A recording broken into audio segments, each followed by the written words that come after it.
Hey, Hi. hello, and hello everybody. We're here to review some Bad Batch episodes 3 and 4. This is my last time in the hosting, so I'm actually going to be handing over hosting duties of Bad Batch reviews to Catherine. I'll still be on reviewing with her, but she will be running the ship. You don't need me running stuff all the time. So I'm hand it over to you, Catherine. Catherine, how you doing? I'm doing well. How are you, sir? I can't complain. I can't complain. I just rewatched both episodes just to come in fresh, and I'm excited. I have some notes. Oh, So I do yeah, too. Let's get into it. I'm excited. Let's get into it. So you go ahead and kick it off, All boss. right. So I feel like, if I can just take the broad view of both of these episodes at once, I feel like episode three was really great for, establishing and fleshing out the timeline, establishing and fleshing out the world. And episode four was really good for this particular story of our five heroes. I need to like think for a second, like, wait, how many are there? Yes, yes. I would agree with that. I think the broad strokes, they're still kind of setting up the world. Um, Especially in the third episode. The third episode very much felt like, okay, let's highlight their dynamics more, a little bit of that. The hmm In the fourth episode, I felt like they like went more into more action. Like the whole second half is just like an extended like chase sequence, which is a lot of hmm fun. Yeah, So that yeah. is fun. Hmm. Oh, absolutely. Yeah, especially when you're on Pantora and you got flying cars and you're going into the sewers and you're going to the tops of buildings. They really went for the dang thing. Oh yeah, absolutely, absolutely. Yeah. Now for episode, so let's get into episode three specifically. So we meet our heroes. They're kind of down and out. They need. Oop. You there, Maui? Yep, I'm here. Uh oh. I'm here. Can you see me? You're breaking up there. Oh, I think we got you back maybe. Yeah, I think my internet's going, but you're coming in fine. So keep going. Maybe. You're Okay, so working yeah, we fine. So have our keep going. heroes I'm and all messed up. okay, sounds good. So we have our heroes, and they're a bit down and out. It's not quite as much of a swashbuckling adventure as it was previously or subsequently in the fourth episode, and they have to crash land at the very beginning. And this, I think, already starts to establish the, I would say, kind of the B plot of this episode's tale, which would be a character tale for Wrecker. Because, you see at the very beginning, they are low on rations. And Omega, if you recall, was like, "You can have mine." And Wrecker's about to take it when Hunter's like, "Hey, she's just a kid. This is all the food she has. Like, she's gonna have a place to sleep. You're not gonna take this from her." And then during the crash landing, Wrecker and Omega are sitting next to each other in their harnesses, and Wrecker goes, "We're gonna die. We're gonna die. We're gonna die." And he looks at Omega and goes, "We're gonna be fine. It's gonna be fine." And you can really see the beginnings of him. Obviously, you can't figure this out until you've watched it more than once, but you see the beginnings of him start to think of Omega instead of just thinking about himself all the time or just thinking about his brothers, which I thought was a really great moment. Yeah, I like that. So my note for Wrecker is that Wrecker is hilarious in this episode. He is my favorite. I know most people are Hunter people. I've seen some polls and stuff. I don't care. Wrecker is my favorite, my MVP. Yes. But my other note in this episode is that Tech is the worst. Okay, in my notes, I literally put down, "Is Tech a sociopath?" Because he literally Yes, yes, he is. he literally says at one point, "It's not affecting life support. We're fine." I'm just like, what are you saying? Yeah, like he does not seem to care about people. He cares about like understanding things. So he's sitting there like, "Oh, I'm making this thing to figure out our inhibitor chips." And meanwhile, like the ship's falling apart around him. He doesn't even realize it. Right. I Yeah, mean, he's an interesting character. it even like kind of goes beyond. We've seen maybe in our regular lives and in other media the kind of trope of the genius who's so smart that their social skills are a little inhibited. I feel like Tech kind of goes beyond that. Yeah, yeah. Yeah, I guess so. I don't know. He's an odd duck, man. He's weird. Like He is. out of the batch, he's definitely my least favorite. I would concur. Although I would be curious to see if they attempt to remedy that in the storyline, because obviously we've had our Wrecker moment, we've had Hunter moment, and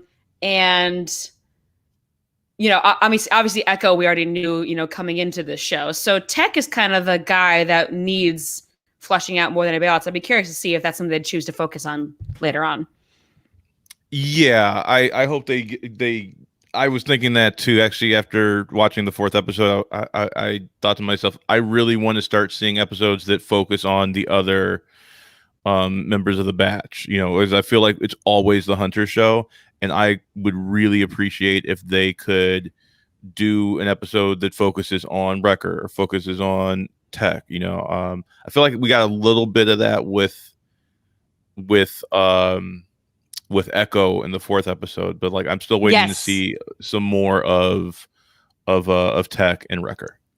Right, absolutely. Yeah, because I mean, if you're not going to flesh out these other characters, then what's the point? You could have done this whole show and been, Mandalorian version 2 with just Hunter and Omega, but obviously that's not what we're going for here.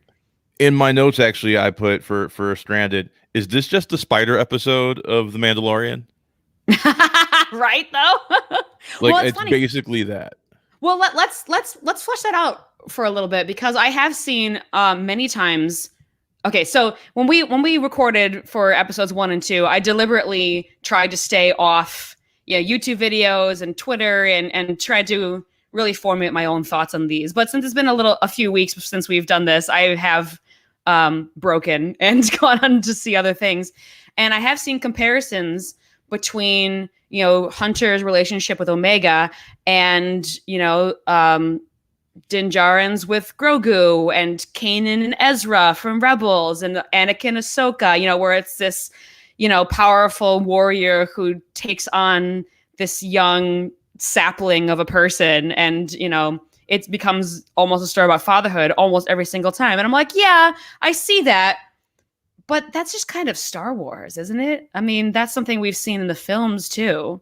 Yeah, I mean, I guess, Obi-Wan and Luke, you could definitely draw that parallel. I don't know that I could find that. Well, I guess Yoda and Luke a little bit, but like that's not the central theme of like Empire or Jedi. I would definitely say that in A New Hope. More so in the new era of Star Wars, which is what Filoni has been playing in, is definitely, I would say, definitely been that theme with Obi-Wan and Anakin and Ahsoka, so on and so forth. It's very much, parent-child relationships. Yeah. Analogs to that. So I guess I would agree with that. And if you were to say that like Filoni has a trope, that would be it. That would absolutely be it. And yeah, and I see it also in the prequels too. I mean, you have it starting with Qui-Gon and Anakin, and then with episodes 2 and 3. I mean, it is kind of Obi-Wan specifically growing into his role of master, because you see them clash a lot in episode 2, and then by episode 3 you get, you are my brother Anakin, I loved you. Mm-hmm. You were supposed to, you're the chosen one. You're supposed to bring balance to the force, not destroy it. Yeah. Don't even get me started, man. I'm gonna start crying right here. What about that elite squad? They're a bunch of haters, man. Okay, so if I can go back just slightly, and then we'll get into the elite squad. When I don't remember the guy's name, but when that person started talking to Tarkin about Project Admiral dude. Yeah. His name starts with an R. I forget his name. I meant to write it down. I totally forgot to. I know. I shame on me, but whatever. And he mentions. I felt okay. I'm gonna tip my own cap to myself, because he mentions Project War Mantle, and that set off a light bulb in me. I'm like, where have I heard the name Project War Mantle? And then I realized in Rogue One, when they're in the data towers and they're looking for the Death Star plans, Jin starts naming off names of various files, and one of them is War Mantle. What? And it's such a deep cut. I was like, I felt so smart. If I can pat myself on the back, I felt so smart for figuring out that moment. I'm like, this is something that they planted the seed however long ago Rogue One came out. What, 2016, 5 years ago, something like that? Oh my gosh. Yeah, That's it crazy. Was. Have other people found that Easter egg already? I don't know. I have not heard it mentioned. I did look it up on Wikipedia just to make sure I was right. That I wasn't just like hallucinating this thing. But yeah. So that's wild. That was pretty crazy. But yeah, the Elite Squad. First thing I thought when I saw them is that one of them looks suspiciously like Ursa Wren, Sabine's mom. I don't know if that's on purpose. I'd be curious to find out. I don't know. I didn't realize that. That'd be interesting if that was the case. I don't know. My thing about them was that they were just like, just a bunch of haters, man. They were just like, I mean, who's this asshole? It is kind of turning out to be like almost like a gang war thing where it's like, oh, it's the, it's the clones versus the regular conscripts, Yeah, it's interesting to see the transition, and the transition is kind of a contentious one. Like I think that's very, very interesting. Yeah. You saw the Mike said you win for that Rogue One connection. Thank you. I'm going to take a bow on that one. Again, I felt so smart. I'm still riding that high, and that was 2 weeks ago.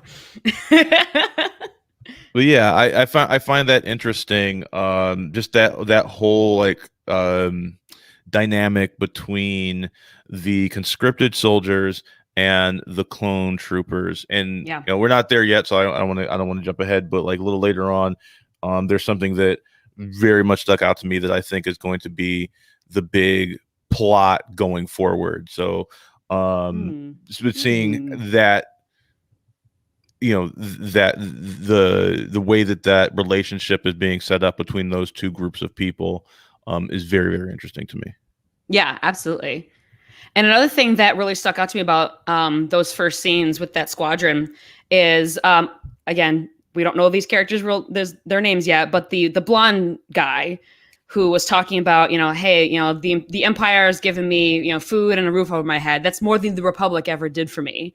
And I love how new Star Wars media, with Clone Wars and all that stuff, is going deeper into kind of the rot of the Republic, more than just like telling us they're corrupt. Like in the prequels, we got a little bit of that with being like, oh, the bureaucrats are taking charge now, and the courts take even longer to decide things, the Senate, and so on and so forth. But I like how we're seeing the effects of that more and more. I think that's really effective, and it kind of gets into the whole, the idea that people can be in a moral gray area. Like, yeah, this guy's, working for the Empire, but it's a quid pro quo. He wasn't doing so hot in the first place. So, like, of course he would go be a mercenary and be a warrior and do these things that maybe aren't so great. Yeah. No, 100%. 100%. All right, what's next, boss? Oh, gosh. Well, then we get into the whole thing with the Ordo Moondragon. And, it's stealing their part, and then they got to go track him down.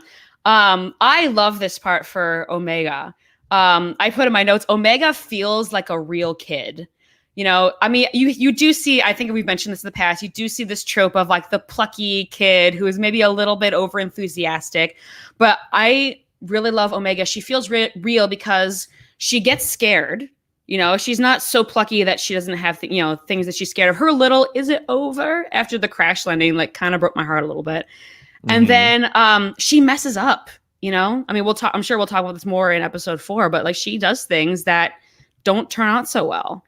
But I thought this was really sweet where she got to go after Hunter, and she's kind of imitating what he does. And when she has to kind of go off by herself, she takes his blaster and like ventures out on her own. It kind of reminds me of saves his life. She does, legit. She absolutely does. But one thing of that I can't. That Spider-Man meme where it's from Into the Spider-Verse where Peter Parker is like thinking like a detective and Miles like like imitating him. in his little like pajama suit. That's kind of the vibe I got with this one, where like Hunter's tracking the Order of Moondragon and Omega is like trying to follow along. It's really adorable. Yeah, yeah. I don't know. I don't know if I'm sold on Omega yet, or as she says it, Omega. Really? Omega, I yeah. don't know if I'm not. I don't know. I don't know. Like, Okay. she is definitely better than like season 1 Ahsoka, For sure. 100%. but yeah, I don't know. I just want them to get to the point with her. Like, I just want to know what her deal is. Like, I'm pretty sure she's force sensitive, but I just want them to say it. Like, they keep kind of tap dancing around it, and she keeps doing stuff where she seems to be, like in my notes, I put that Omega's a tough kid, and I also put that Omega seems to be very intuitive. I still think she might be force sensitive. Well, I mean, we'll see. I mean, I'm sure we'll get more into this when we talk about episode 4. We keep teasing it. We'll get there eventually. Yeah. But I mean, if I can make a connection with the Marvel Cinematic Universe, I mean, it's kind of like WandaVision, where they're dropping little hints along the way, and they're kind of keeping you interested.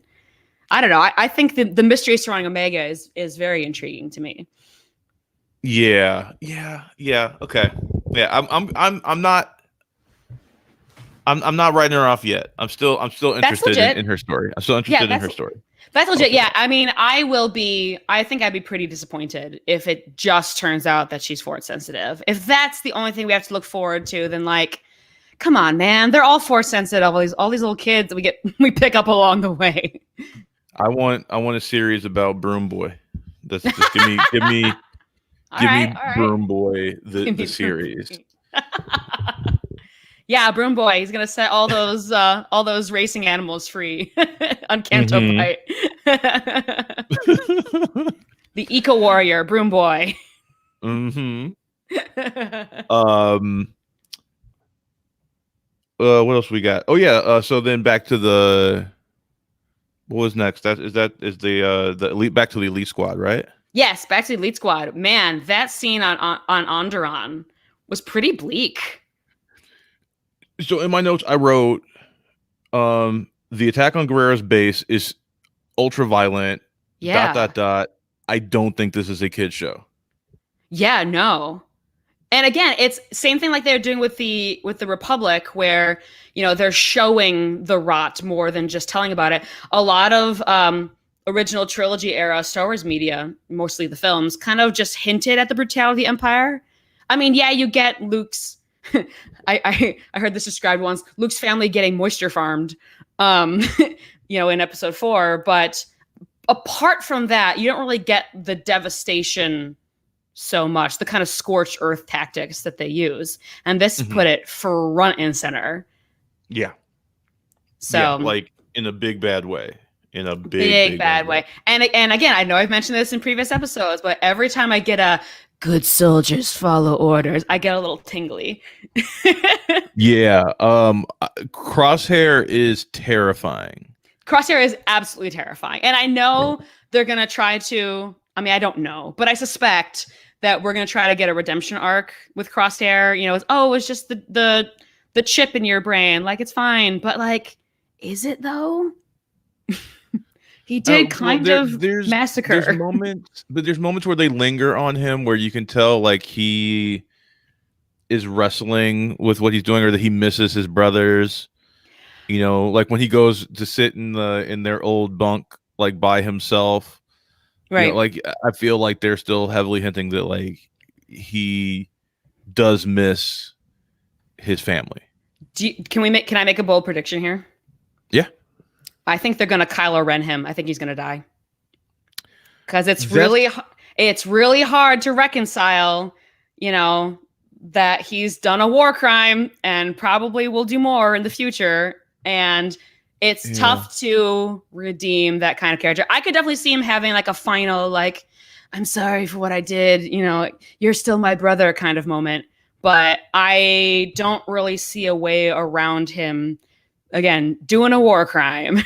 But with the inhibitor chip, I think that's your out, right? Like, sure. Yeah, he's a dark guy, but he has an inhibitor chip in him. And also, I feel like death is the easy way out, right? I think the more interesting story for me is to see him have to they free him from his inhibitor chip, and now he has to reconcile with what he was forced to do, like kind of like a Winter Soldier. where he's Sure. haunted by the ghost of his past. Sure, and if this were more of a Clone Wars show, which it is a Clone Wars show, but it is different in some ways, where you do get like the politics side, the bureaucracy side, I could see that happening, but I don't see him having to. I don't see there being like a Rebel Alliance meeting or whatever where he has to account for his crimes and atone. Like I don't see that happening. Not in this show. This show is too action oriented for that to happen, in my opinion. It could definitely happen. I just don't see it at this point. Well, I don't know that they ever end up like in any like organized like rebel like alliance or anything like that. I think the batch deals with him on their own. They maybe like for like a season they have him locked up, kind of like Hannibal Lecter as they're trying to deprogram him. Oh man, being a tough love. Yeah, like and they're trying to deprogram him and trying to like bring him back because I feel like even though like we see them super contentious, Crosshair and Hunter, that they were probably like the duo. They were like the best of the best friends. Yeah. So I don't see Hunter wanting to give up on Crosshair like that. No, I don't think he's going to give up on him. It's just what is Crosshair going to do, or what sort of trouble is he going to get in? Yeah, like I think you're probably right. I just hope that they do something a little bit more interesting with that character because the character's interesting and I don't want to see him go away. No, I don't want to see him go away either. Yeah. But do I see it? Yes. But with that successful mission, right, he has proven that, we'll keep the clone troopers around for a while. We see Tarkin say that to Admiral, what's his nut? Mm-hmm. Yeah, which is interesting. Ramus or something like that. It's something along those lines. I should have looked at that. Yeah. When I start hosting, I'll take Mike, that up. Mike, you're watching. Look it up for us. Post in the comments for us because we're dying. We would love that. The Kaminoan scene. Yes, very, very interesting because they have a dog in this race as well. That was the scene that I was alluding to earlier. That's the scene that I'm like, okay, what's going on here? Yeah. I wonder if there's going to be a moment where maybe they sabotage a mission because they want to make their clones look better. And, they do something shady to make sure that they will be needed, at least for the time being. Yeah. And what does the degradation of the original genetic material of Jango Fett, and so now it's time to enact our next phase. Mm-hmm. What does that mean? Like that, right. That's very curious. Like, what is this next phase, and how come it's specifically the enhanced clones that are the key? Right. Are they talking about like strand casting? All right, is that what they call the clones of the Emperor? Yeah. Right. Strand casts. Admiral Rampart. Thank you, Mike. Rampart. Thank you. I knew it started with an R. Yeah. Appreciate you. But is this a foreshadowing to like strand casts, which I would assume is what the Emperor's son was, because I don't see anybody hooking up with the Emperor like that. I don't know that he was able to find somebody on, not Imperial Bumble. Not during that timeline. There are so many timeline issues with if it was a biological child. Right. But we're not going to get into that. That's too much. Yeah. I mean, can you imagine a whole empire full of force sensitive super soldier armies? I mean, forget it. So do you is Omega a clone of Jango Fett then? I mean, that's what they're hinting at it so strongly, right? She's got the accent, she is on Kamino. She's the curious lab assistant. She's tough and she's curious and all that stuff. They're hinting at it so strongly that I almost feel like it's got to be like a fake out, right? They can't be hinting at it that strongly just to go down that road. There's something else going on here. I am very suspicious. So like, I don't know if is it like, oh, we're just able to like dial up the abilities, and so we can make the best version of you. Right. Like it's like a super soldier program or something, basically is what it feels like. It's what it feels like. But like when Echo's asking, can I learn how to track like you? And he's like, well, it's an enhanced skill. So like he can do this better than most anybody. Right. naturally because they dialed that up inside of him. So maybe Right. like that's like for them the next phase is like creating super soldiers. Right. Oh, absolutely. That's I don't definitely. know. I mean, we had a whole sequence in this episode where they were putting Crosshair in a full body scanner, and Yeah. Admiral Rampart, thank you, comes in. He goes, "Oh, is that the enhanced clone?" So clearly the word's getting around, Yeah. and they're looking inside him, looking inside at least Crosshair to see what's going on over there. Mm-hmm. So what do you the last scene is the sweetheart scene where Oh my Wrecker like gosh. makes me well up a little bit when he like, oh look, I made you a bedroom. Yeah. That was really sweet.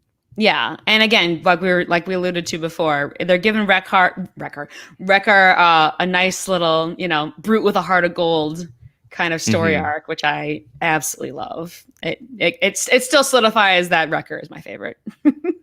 Yeah, I like Wrecker. I like Wrecker a lot. Like I said, I just really want to see like an episode where like he's the central character because like Hunter's still the central character. Oh, Hunter 100%. and Omega are still like the central characters in every episode thus far. Yeah. Give me a Wrecker Echo episode or a Wrecker Tech episode, or a Techo episode. Techo. That would be awesome. That's what I'm looking for. Hashtag Techo. Yeah, I think of those combinations, I think the most compelling to me would be Wrecker and Tech because they're such polar opposites. I think it'd be this really funny odd couple moment. That would be a lot of fun. That would be really fun. So out of 5, what do you rank that episode? I will rank this episode a 4 out of 5. I think again it opens up the world even more. It fills in the blanks of the Empire. I just wish some of those moments on the moon that they crash landed on were a little slow, and the lighting was really dark. So at times it was a little easy for me to disconnect, but solid all around. So I give it a 3 out of 5. I think it's just like average, like right down the middle, just like a real average episode. There's nothing bad about it necessarily, but there's nothing particularly great about it for me. Yeah. I really like Wrecker in the couple scenes that he gets. I wish he had more. Me too. I have concerns about how violent the show is. It doesn't feel like it's for kids in the way that a cartoon like that should be. Like it felt just a little too violent in that scene, which is a little unsettling for me. I don't know why. I don't think it's any more violent than the stuff we got on Clone Wars.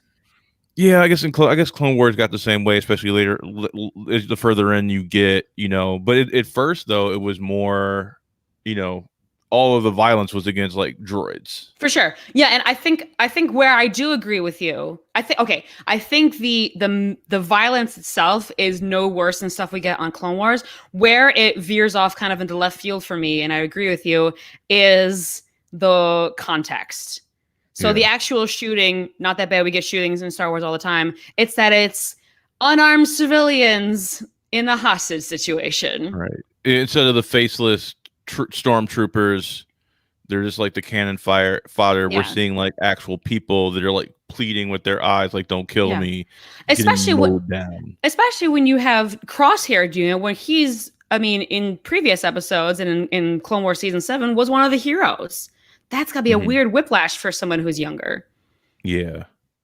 Yeah. So I'm curious, like parents out there that are watching the show, like, do they hesitate to show their kids, or do they have to have a conversation with their kids about the violence in it? Yeah.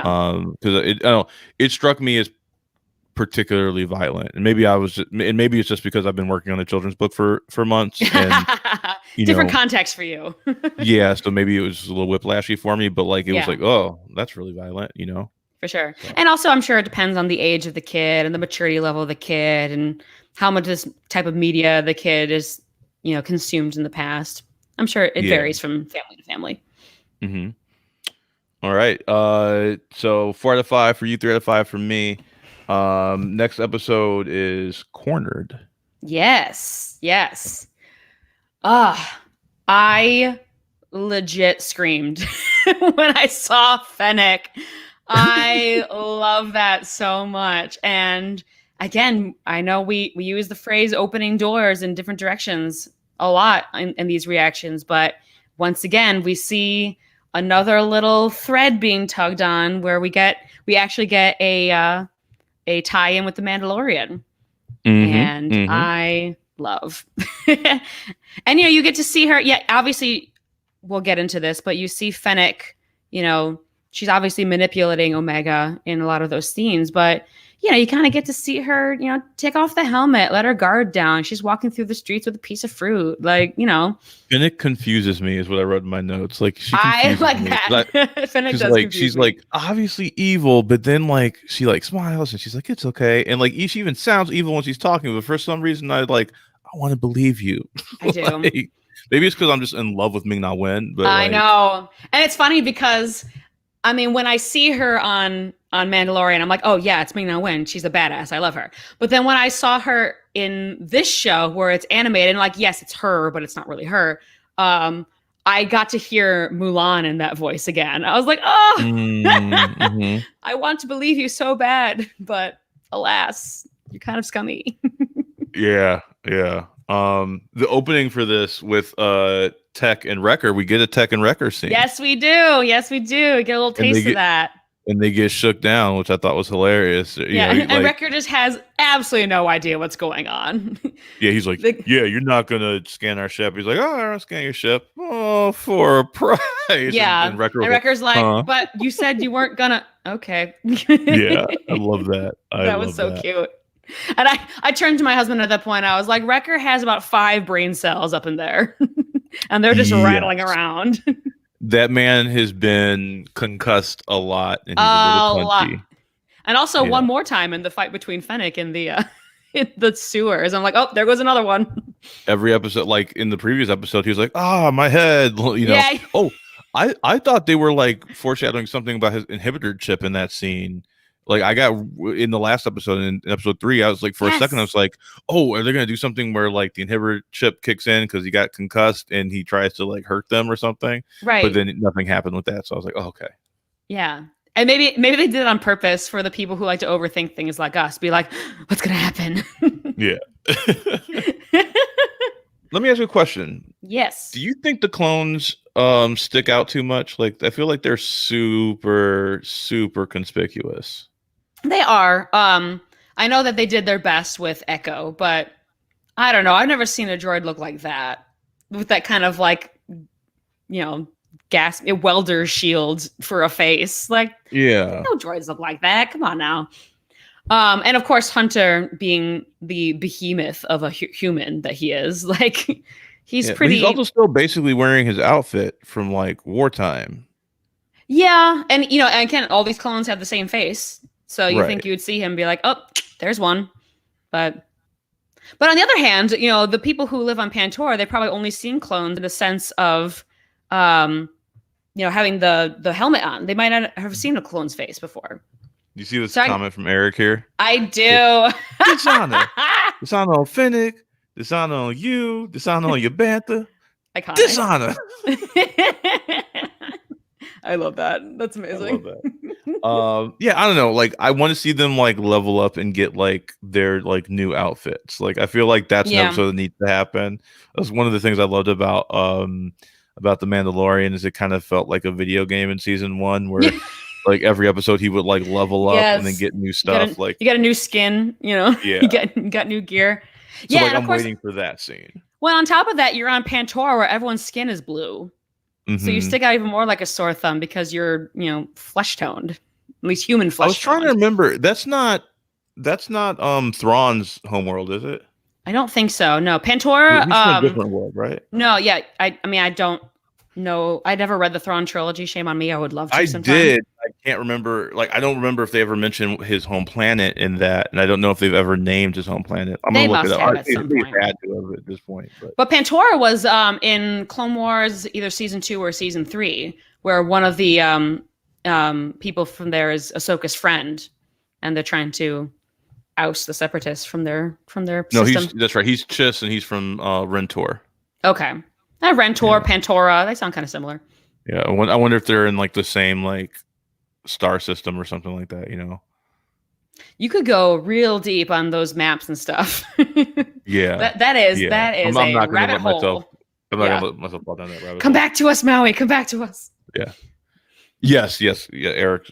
Yeah. Remember, they're one of the chests. Yeah. From Rentor is where they're from. Thank you, everybody, for fact checking us. We are only human. I found it super interesting that people were like happy to be occupied by the Empire, like happy the war that is over, and they're cheering the Empire. Yeah. That was really weird to see. Yes, but when you think about it from their perspective, it absolutely makes sense because they've been living under constant war for how many years, and then just to have it be over. I mean, they don't know what the Empire is going to turn out to be. They just want their everyday lives to go back to normal, and who can blame them? I don't know. Like when you got a dude that's got like melted pizza face, who sounds evil. Well, he's like, oh yeah, they scarred me, but again, that's the same guy that Empire. Like, but again, it's crazy. But it's the same guy they've been underneath during the Republic as well. It's a smooth transition of power, ish. Yeah, yeah. I find it funny when you realize that like the entire like war, it really didn't matter who won because he was at the head of both sides. It's kind of hilarious. Yeah, it's the brilliance of Palpatine's plan for sure. And it kind of goes back to the whole, that whole the Roman phrase, give them bread and circuses. As long as the people are happy in their everyday lives, they don't care what's going on in the greater scheme of things. Yeah, that's a good point. That's a really good point. Yeah. Let me ask you this: how much would you buy Echo for? Oh my gosh, I have a lot of things to say, and none of them are appropriate. So I'm just gonna move on. No. Expand on that. Expand on that. Expand on that. I mean, you have a thing for Echo. Hey, the clones are good looking. Sue me, all right? No, I was gonna make a comment about Echo's like mechanical arm and maybe the things that can be done with it. But anyhow. Oh my. I told you it was inappropriate. I warned you. The Bad Batch adult parody. Yeah. Oh, yeah. Bad Batch After Dark.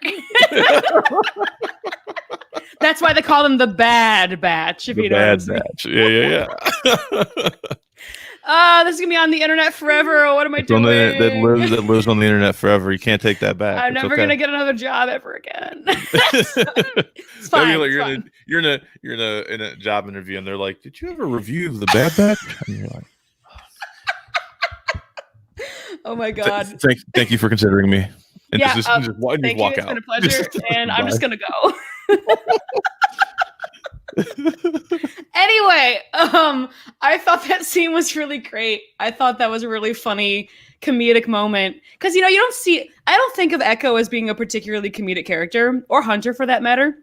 But then when the proprietor of the shop offered 3,000, and Hunter's like, "Wait a second, give me a minute," and then Echo's like, "No, you can't be serious." 2. Well, there's 2, then 4, then 3. Then 3. And that's when Hunter was like, "Hang on." And then Echo goes, "You can't be serious. I'm worth more than that." I thought that was really fun. I loved that. I really, really enjoyed Echo in this. Like, Echo is probably my second favorite. Like, Hunter is the most fleshed out, so he's kind of just by default my favorite. And also, I'm just a big fan of like the hero character of the show. Sure. In things like in Lost, like I don't know if you ever watched Lost on ABC, but like Jack was my guy on Lost. Oh, cool. Like, and he's definitely like the square jawed hero character. So usually I'm sure. I'm typically a sucker for the comedic relief, so it makes sense that Wrecker is my favorite because that's exactly what he is. Yeah. But yeah, he's my second favorite for sure. Yeah, but it's really funny to see Echo, who again is kind of stern at times, take his position and leave a droid revolution to leave the shop and fix the ship. I did kind of feel bad for that shopkeeper. He didn't do anything wrong, and yet he scammed out of 3,000 credits. What the heck? He did absolutely nothing. He didn't deserve that. He didn't do anything. Just running a business, trying to feed his family. To survive in the age of the Empire, and here he gets scanned out of $3,000. What the heck? Yeah. I loved his droids though. His droids were great, especially that protocol droid. Just mwah. And it's funny because I was thinking to myself, oh, this droid has a British accent, which makes sense since C-3PO has a British accent. But you don't hear a lot.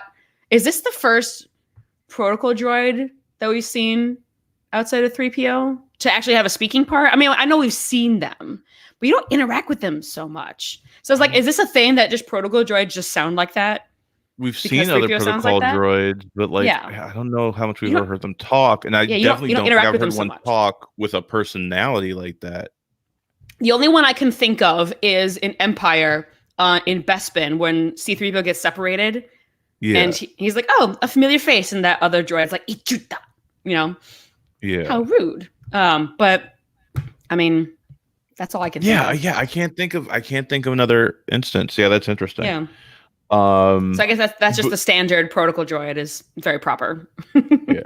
But I am a fan. Like I really want. I'm hoping that because Echo is like more machine than man, that he like identifies with droids and like creates a little like droid army that kind of hangs out with him, and like that's his special thing. Would be. Really cool. Like that. Yeah, that's really cool, huh? Yeah, I mean, he still has a human brain, but I don't know. Maybe being more machine than man that kind of does something to you. Yeah, I was trying to come up with a pun. Like off of the band Echo and the Bunnymen, like Echo and the Droidy Men. But I couldn't figure anything good out. Oh man, Echo and the Mechanics. I don't know. See, that's good. Damn you. Thank you. Sorry, didn't mean to steal your thunder there. No, that's good. That's good. That's good. I like that. Echo and the Mechanics. I would buy tickets for that. I'd go to that concert for sure. Mm-hmm. But then we have my favorite. Maybe Echo's my favorite because I have a theater company called Echo. I don't know. Oh, there you go. Yeah. See, you made that subconscious connection. Yeah. All right. What were you going to say? I was going to say, well, now while this deal is being made, you got Omega being a kid running off again. And things happen. It's my favorite part of the episode is just her walking with Fennec. Yes. And talking with Fennec. I saw somebody online have the audacity to call this a filler episode, which was swiftly counteracted, not by me, by the way. I was just reading tweets. Swiftly counteracted by somebody else saying, we get the information that Fennec is searching for this child and we don't know why, and you call that a filler episode? Mm-hmm. Which is absolutely true. I mean, this added another little thread in the tangle web that we're weaving here. Why is she searching for Omega? For what purpose? And for whom? Who is paying her? Right. Did the Kaminoans hire her to bring her back? Or is there another player on the field? I don't think it's the Kaminoans. And because you wouldn't send Fennec by herself to deal with the Bad Batch. They know, because they created them, what the Bad Batch can do. There is no way it's Kaminoans. It's got to be somebody else. Okay. So if that's the case, then who else would be trying to get her? Maybe it's okay. If we are going with the potential logic that Omega could be force sensitive, again, I hope that's not the case. I hope they would do something different this time. But if it does happen to be the case, maybe it's what is Werner Herzog's character in The Mandalorian? What is his name? I can't remember his name. I don't remember, like the Collector or something. The Collector, yeah, something like that. Because if he was looking for Grogu, why would we look for why wouldn't we look for another force sensitive child that is easily manipulated into doing whatever it is that we want them to do? Mm-hmm. Could Moff Gideon be continuing the Kaminoans' next phase cloning project? Maybe. All right. So there's so many places we could go with this. Do we see Moff Gideon? Maybe he's just Admiral Gideon at this point. Do we see Gideon on the Bad Batch? I mean, we're already seeing Fennec, who's a Mandalorian, holdover, potentially working for the Collector or whatever the hell his name is. If my prediction turned out to be true, I don't think it's a far reach at all. Mm-hmm. Because we already have the first thread of connecting Mandalorian with Bad Batch. I mean, who's to say that Moff Gideon could be behind this? Moff Gideon is obviously very well entrenched into the Empire and looking for the client. Thank you. The client. The again, collector is the dude. Is Benicio del Toro's character in the MCU. Oh, that's right. That's what it is. Again, thank you all for fact checking us. I really appreciate it. I'm only human with so many fandoms in my brain. But anyhow, yeah, I mean, Moff Gideon is obviously well entrenched into the Empire and is in at least Mandalorian looking for the next generation of super soldier. I don't see why not. It's a natural continuation. The Hunter Fennec fight scene is fantastic. Yeah. It is a beautiful set piece. But the scene right before that with like them with the apples and Fennec talking, like I can't. It's so hard to tell sometimes how bad or good Fennec is, and that's kind of why I love that character. And we see that carry into the fight when she's like, you can thank me later, kid, and then she's like, tuck and roll when you land. I can't tell like what her angle is sometimes. Well, because again, we don't know what her motives are yet. All that we know is that she wants Omega, which makes sense that she would want Omega to not die during this chase scene because she needs her. But yeah, I mean, you can't deny that there is a bit of a softer side there in some ways because she could have just like immediately upon finding Omega, just get her and peace. I know now there must be some other reason there because she's obviously still looking for the Bad Batch because when Omega offered to take her there, she's like, now that's the best offer I've gotten in a long time. So like there is something else there, not just Omega. But still, even if she had taken Omega and just pieced out, she knows the Bad Batch is going to come looking for her. So she would still get her way either way. So there's something there that caused her to not just like Shanghai the kid. Yeah.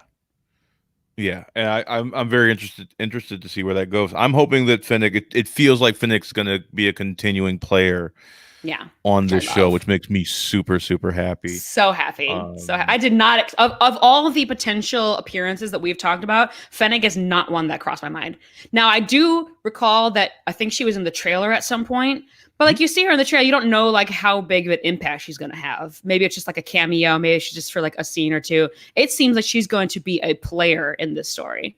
I have a hot take. Of what I think is going to happen. Here's my Lay it on me. Left field prediction is that she and Hunter are like have the hots for each other. And okay. But like the Batch doesn't like live. They will eventually die, and so when she meets Boba, she's like, I have another chance to be with my man. Oh my gosh, that is interesting.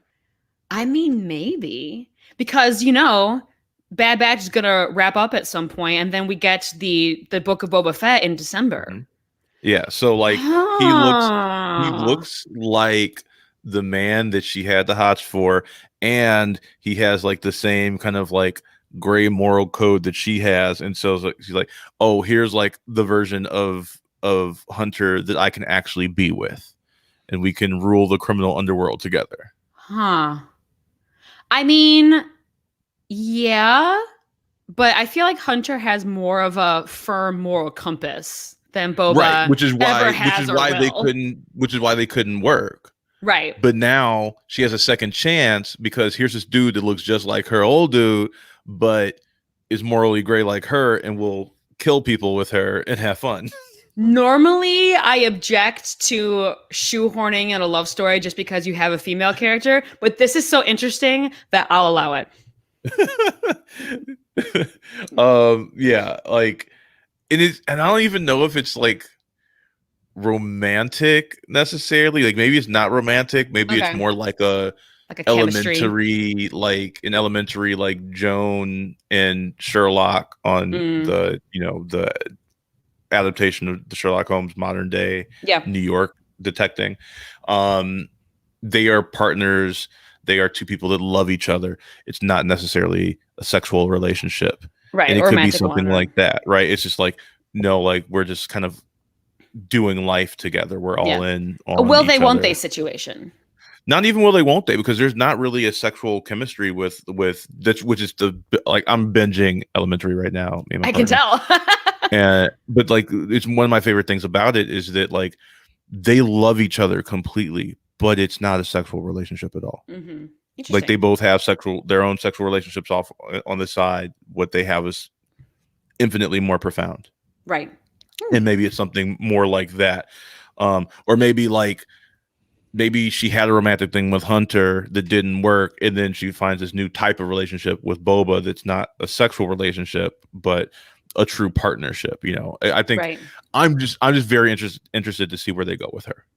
Yeah, and I mean, and even in order for that to happen, I mean, you have to have those two characters spend a decent amount of time together, which means they can't be fighting. So something would have to happen in order for that to take place, in order for them to kind of get to know each other. I disagree. Oh, really? Okay. Actually. All right. Yeah, because I think that like two people that are like really good at something, like fighting, like would just like have a grudging respect for each other that could blossom into something more like, when they're fighting, it's almost like kind of a dance. Yeah, like you finally met your match sort of situation. Yeah. Okay. All right. And they kind of become like obsessed with each other. Like I just want a really messy, like gray, messed up relationship. The more I think about this, the more I like it. So if it does go that way, bravo for you figuring that out. And if they don't, I'll just write some like adult fan fiction about it. It's fine. I would read it. There you go. I'll if you're reading it, I'll put Echo in there too. I'm never gonna live this down, am I? I just dug my own damn grave. Dang it. Oh my god. Anyway, moving on. Where were we? Where are we? This has gone completely off the rails. We are approaching the hour mark. Yeah, we just turned into like a weird like Hunter Finnick fan fiction show. Yeah. I'm into it. Yeah, and then as the chase goes on, you have another little Wrecker Omega moment, and she like crawls into his arms and he's like, "Let's get you out of here." And then when Fennec comes in, he goes, "You mess with the kid, you mess with me." And I was like, "Yes." Yeah. But she dispatches him quickly. Oh yeah. His fifth concussion in 4 episodes or something like that. Something like that. Oh my god. Yeah. That guy. I don't know about him. That's going to be the twist on this show. Is it like it's going to turn into like a medical drama about being concussed? Yeah, Wrecker has CTE. Yeah, it's going to get real sad real quick. Yeah, right, for real. Oh my god, what is happening?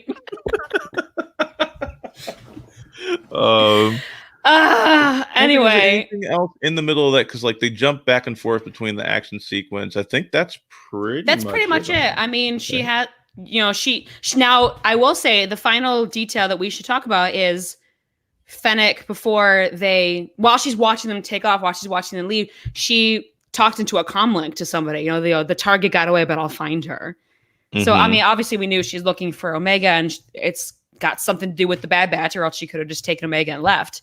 But again, she's talking to somebody. Yep. And we better find out soon who. So what do you rate this episode?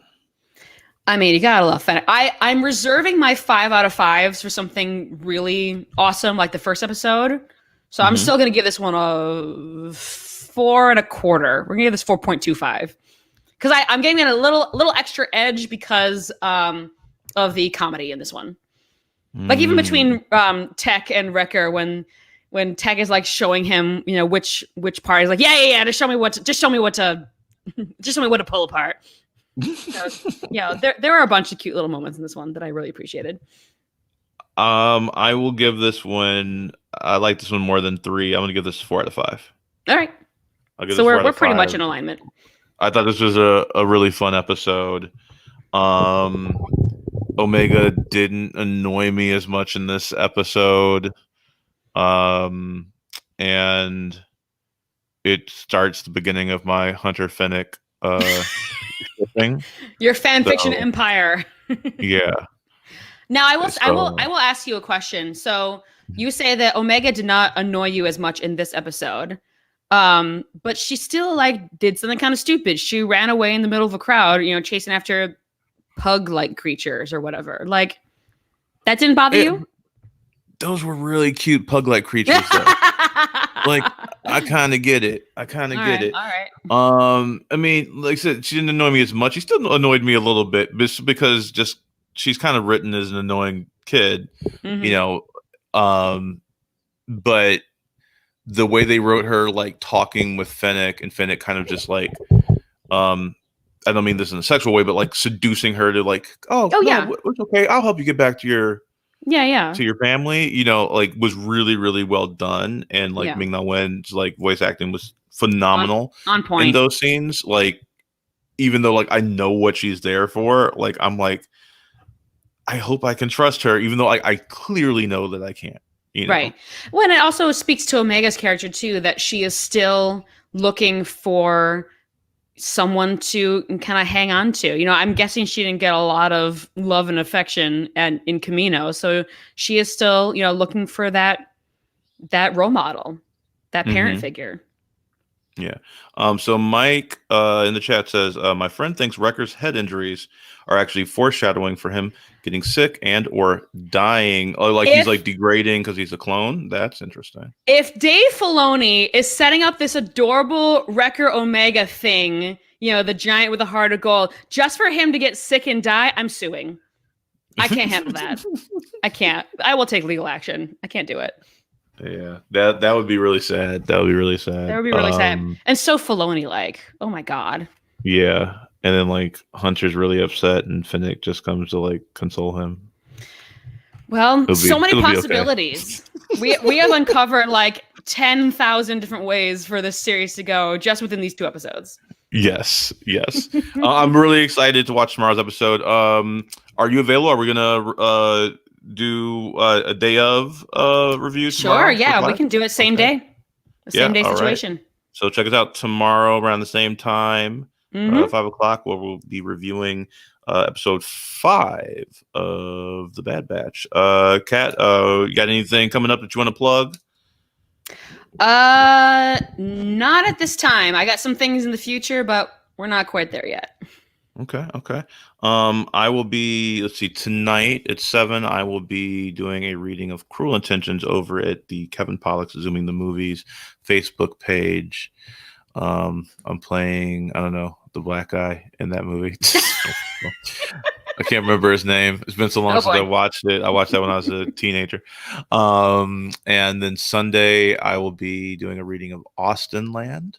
And also, this is the last few days of my Kickstarter for my children book series, Every Day with Ella. We just crested 15,000 today, so we're on. I hope we're on track. Let's see. I'll tell you exactly where we're at as of right now. All right. We are at $15,389, and a little over 4 days to go. And so we're trying to get to 20,000 to fund the third book. We have the first book funded, as well as the second book. We're trying to get to 20,000 to have the third book fully funded. It's really awesome. I will be unveiling the cover in a couple of days. It's gorgeous, y'all. I'm super proud of it. This illustrator is amazing. So check it out. And yeah, I have some more announcements about that that I'm not quite ready to disclose, but I'll say we have cast 2 more characters on the for the television show. We're going to do some Zoom vignettes as kind of a teaser into the world as we're working towards producing the full show. But we've cast 2 of her family members, 2 of Ella's family members, and so that's really exciting. And I can't wait to share that information with all of you soon. Absolutely. So there you go. All right. Catherine, this was awesome. I will see you tomorrow when we do episode 5. I can't wait. Can't wait to see how many of our insane predictions actually come true. Only one I care about is Hunter Finnick. So that's yeah, I absolutely ship it now. Yeah. I'll be the vice president of this fan club. Every episode, I'm going to come up with like a new like development in my fan fiction and share it with everybody. So it's so you know. Wait, I need a single for this. It's going to get weird. It's going to get really, really weird. All right, y'all. If it hasn't gotten weird already. Bye, everybody. Bye.